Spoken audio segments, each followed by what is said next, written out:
5 বছরে জামাত ইসলামের কাপড় চোপড় খুলে ফেলতে চায় জমিয়ত সভাপতি জনাব ওবায়দুল্লাহ ফারুকী সাহেব।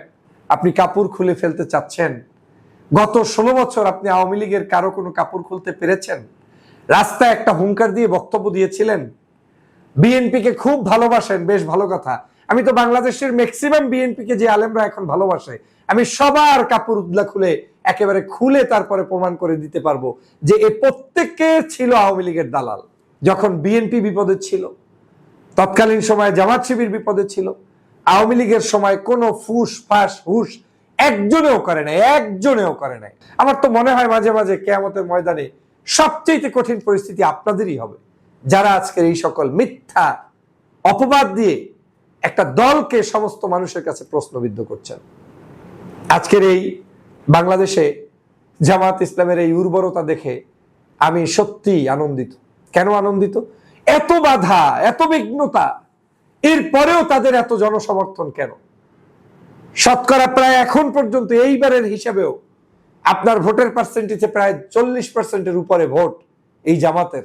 স্বপ্নের ঠিকানা আমার সাথেই হোক। শেয়ারে জমি, ফ্ল্যাট, প্লট কিনতে যুক্ত হন আমার প্রতিষ্ঠিত স্কাইনেস্ট ডেভেলপমেন্ট লিমিটেডের সঙ্গে। আগামী 5 বছরের মধ্যে তার টার্গেট হচ্ছে যে কোনো মূল্যে জামাত শিবিরের কাপড় শুদ্ধ খুলে ফেলবে। প্রথম কথা হচ্ছে, এই কাপড় খুলে ফেললে আমাদের জনাব এই ওবায়দুল্লাহ ফারুক সাহেবের পর্দার কোনো ক্ষতি হবে কিনা জাতির কাছে সে প্রশ্ন রেখে গেলাম। দ্বিতীয় বক্তব্য হচ্ছে, ওবায়দুল্লাহ ফারুক সাহেব যেই জোর গলায় তিনি বলছেন যে কাপড় চোপড় খুলে ফেলবেন, সেই ফারুক সাহেবের এই যে পার্টি জমিয়ত এইবারের নির্বাচনে বিএনপির সাথে জোট করার পরে সারা বাংলাদেশে একটা সিট তারা অর্জন করতে পেরেছে কিনা। ধরেন জামাত বিরোধী দল বিএনপির বিরোধিতা কইরা বাংলাদেশে কত আসন পেয়েছে, আর আপনারা সরকারকে একেবারে আসমানে তুলে দিছেন, সাহায্য করেছেন, তারপরে কত % ভোট পেয়ে ঠগেছেন, এমনকি জামানত আছে কিনা আমার সন্দেহ। এই হচ্ছে সেই ওবায়দুল্লাহ ফারুক সাহেব, যিনি জামাত ইসলামের কাপড় শুদ্ধ খুলে ফেলতে চান। জামাত ইসলামের কাপড় শুদ্ধ খুলতে যুগ যুগ ধরে বিভিন্ন মানুষকে আমি বিভিন্ন সময় শুনেছি, হয়তো তারা এই ভাষায় বলেননি কিন্তু ভিন্ন ভাষায় বলেছেন। কেউ কেউ বলেছেন কিয়ামত অবধি এই জামাত শিবির কোনোদিন ক্ষমতায় আসতে পারবে না। কেউ কেউ এমন বদদোয়া করেছেন জামাত ধ্বংসের মুখে চলে যাবে। এই সকল বদদোয়ার পরেও বাংলাদেশের অ্যানালাইসিস বলে যে বর্তমান সময়ের ইসলামিক নামধারী যদি কোনো পীর মাশায়েখ সোসাইটি থেকে থাকে, পার্টি থেকে থাকে, তার মধ্যে 1 নম্বরে অবস্থান করতেছে জামাত। কারণ হচ্ছে, যারা যেখানে বিরোধিতা করছে সেই অঞ্চলের শক্তিশালী আলেম, পীর, বুজুর্গ, যে নামই আপনি চেনেন না কেন, ওই ব্যক্তির শত সহস্র বিরোধিতার পরেও ওই অঞ্চলের মধ্যে তার শুভাকাঙ্ক্ষীর চাইতে জামাতের শুভাকাঙ্ক্ষী 100 গুণ, 50 গুণ, 200 গুণ বেশি। সেখানে জামাতের বিরুদ্ধাচরণ করার পরেও জামাত সেখানে 50,000, 1,70,000 করে ভোট পেয়েছে, তারও বেশি পেয়েছে। তাহলে প্রমাণ হয় যে 100 গুণ, 50 গুণ বেশি পরিমাণ এত সমালোচনার পরেও জামাতের সমর্থন রয়েছে বাংলাদেশে। দ্বিতীয় হচ্ছে, যেই জামাতকে বাংলাদেশে কেউ কোনো ভালো মানুষই মনে করে না, মানে যেই সব লোকেরা এই ধরনের প্রোপাগান্ডা ছড়ায় যে না, এটা কোনো ভালো পার্টি না, এটার দ্বারা কোনো ক্ষতি ছাড়া উপকার নেই, সেই পার্টিটাকে বাংলাদেশের জনগণ কেন এত বেশি ভালোবাসে। যেমন এবছরও আমরা একটা অ্যানালাইসিস করে দেখেছি যে 70% ভোটার আপনার এবার আমাদের গণভোটের পক্ষে রায় দিয়েছে, গণভোটে ভোট দিয়েছে। আমার ধারণা মতে এই 70%-এর প্রায় 60-65% জামাত সমর্থক তথা 11 দলের সমর্থক ছিলেন। কেন? কারণ বাকিরা তো এই গণভোটের পক্ষে ছিল না, তারা তো এটার বিরুদ্ধে ক্যাম্পেইন করেছে। উল্টো সামাজিকভাবে 2-1 জায়গায় হয়তো বক্তব্য দিতে গিয়ে বলেছে গণভোটের পক্ষে, কিন্তু আওয়ামী লীগ গণভোটের পক্ষে রায় দেওয়ার কথাই নেই, যুক্তিই নেই। স্বাভাবিক, তারা তো এই সরকার কি মানবে না। সেখানে বিএনপি, তারাও এই গণভোট নিয়ে কোনো উদাসীন ছিল।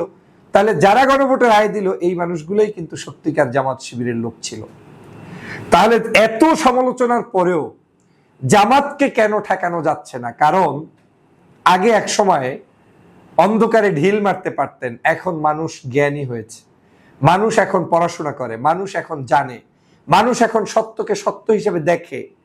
জামাত ইসলামী সারা বাংলাদেশের কোনো মানুষের এমনকি যারা বিরোধিতা করে তাদের বিরুদ্ধেও কোনো বিরুদ্ধাচরণ এখন পর্যন্ত কিন্তু কোনো সময়ে আটঘাট বেঁধে করে না। শুধুমাত্র আওয়ামী লীগের থেকে নিজের ট্যাগিংটাকে দূর করার জন্য এখন বিএনপির উপরে চড়ে বসেছে, আর বিএনপিও সঠিক পলিটিক্সটাই করছে। কারণ বিএনপি চিন্তা করছে ওরা শালারা আওয়ামী লীগের উপরে ছিল ভর করে, এখন ভোটের রাজনীতিতে ওদের ভোট আমি আনতে পারলে আমার অসুবিধা নেই। আমি এই কারণে বিএনপিকে ধন্যবাদও জানাই, কারণ এইসব স্যাঁচরা লোকগুলোকে আপনারা প্রশ্রয় দিয়ে ওদের কিছু দু চারটা ভোট থাকলে হয়তো নিয়ে আসতে পেরেছেন, ওদের মাধ্যমেই আপনাদের প্রশংসা করাচ্ছেন, যদিও এটা নিয়ে তর্ক বিতর্ক থাকবে। যাই হোক, কিন্তু আজকের এরা একজনও, অনেক পীরকে দেখবেন সকাল সন্ধ্যা বাংলাদেশের প্রেক্ষাপটে বলতো আমরা কোনো দলীয় রাজনীতিই করি না। এবার দেখলাম নগ্নভাবে শুধুমাত্র নিজের পেট বাঁচানোর জন্য, পিঠ বাঁচানোর জন্য, মানে মিথ্যা প্রলোভন দিয়ে মানুষকে মানে চরম মাত্রায় ধোঁকা দিয়ে তারপরে তাদের কাছে গিয়ে গিয়ে বলে এসেছে আমাদের পক্ষ থেকে আহ্বান, আপনারা অমুক দলকে ভোট দিবেন, তাও জামাতকে দিবেন না। অথচ উনি কোনো দলীয় রাজনীতি করে না। কত বড় ঘৃণতা! এদের মুখ সম্মোচন করলে লজ্জায় আমার নিজের লজ্জা লাগবে। আজকের আমার এই বক্তব্যের মূল কারণটা হচ্ছে জামাত শিবিরকে আসলে দাবিয়ে রাখতে কে কতটুকু পেরেছে। যেই সকল মিথ্যাচার তাদের বিরুদ্ধে করা হয়, একটা মিথ্যাচারের সাথে তাদের কোনো সম্পৃক্ততা কেউ আজ পর্যন্ত প্রমাণ করতে পেরেছে?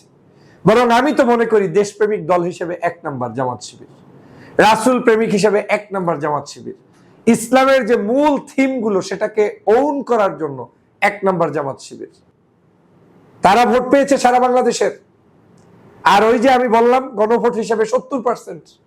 তাহলে এই মানুষগুলো জামাত ইসলামের এত বিরোধিতার পরেও জামাতকে কেন সমর্থন করছে? অর্থ হচ্ছে বাংলাদেশের মধ্যে ভুল ভাল বুঝিয়ে লাভ নেই। অতএব এই গুটি কয়েক মানুষের কাপড় খোলাখুলিতে জামাত ইসলামের অগ্রযাত্রা থামে থাকবে না, বরং জামাত ইসলাম সামনের পথে এগিয়ে যাবে।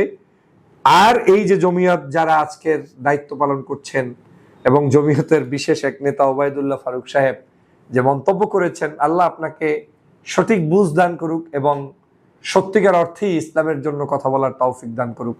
কিন্তু এই নির্বাচন থেকে আমার অভিজ্ঞতা হয়েছে যে এদেশে মূলত ইসলাম প্রতিষ্ঠার জন্য সবচেয়ে প্রথম বাধা ইসলামপন্থীরাই।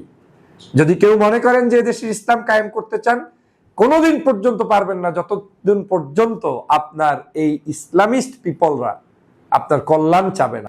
অতএব এই দেশের সেই কনসেপ্টে বরং কোনো উন্নতি হবে না, বরং জামাত ইসলাম যে দুর্বার গতিতে আপনার ঐক্যবদ্ধভাবে সাধারণ মানুষের কল্যাণে ভূমিকা পালন করছেন, আমি মনে করি এটাই জামাতের জন্য সঠিক পদ্ধতি। এর বিকল্প অন্য কোনো পদ্ধতিতে এই দেশের মানুষের কল্যাণে কাজ করা যাবে বলে আমার মনে হচ্ছে না। সবাইকে ধন্যবাদ।